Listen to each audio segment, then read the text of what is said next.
Before we actually take some sample measurements, we'd like to talk about sample preparation. When we tested how sample prep affects water activity readings, we found 5 things that will improve the accuracy of your readings. 1. Use clean sampling practices. Place your instrument in a clean location.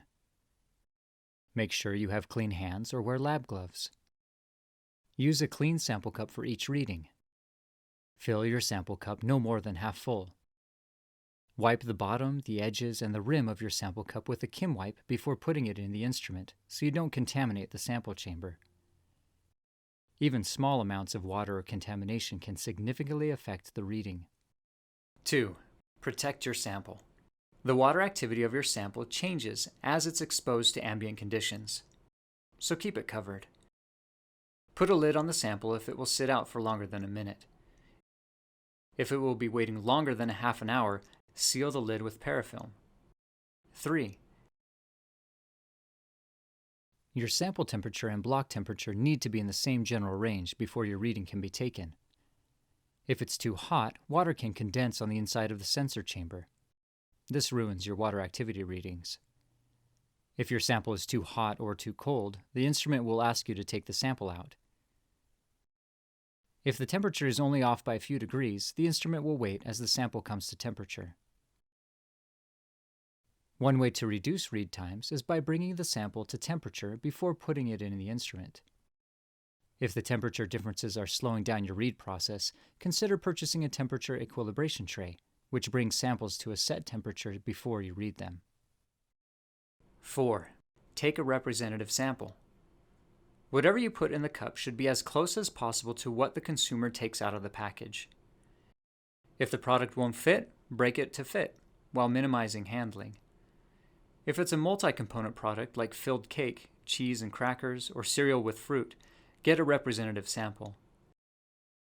By representative, we mean that all the components of the product should be represented in the same ratio as they are in the actual product. There are a couple of products that need special handling. Products with a moisture barrier, like coated candies, may be slow to come to equilibrium. They can be cut or crushed to expose the interior. Don't grind them, though. This causes moisture loss. In high-fat products like fatty meat and desserts, the oil and fats become a moisture barrier.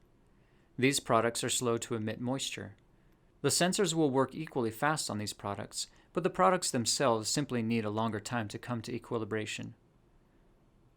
A quick testing method will give you an inaccurate result. If you're testing these kinds of products, you may want to talk to someone on our support team about how to get the fastest, most accurate test results.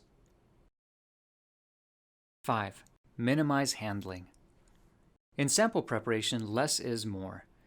We've seen customers use all kinds of sample prep methods over the years, including grinders, food processors, and blenders. There are 2 problems here. First, the friction of the grinding process heats the sample, driving off moisture and changing its water activity. Second, the increased surface area means that the product loses or gains moisture more quickly, making it more susceptible to the effects of room humidity. Establish a standard operating procedure to specify how samples are prepared and be consistent.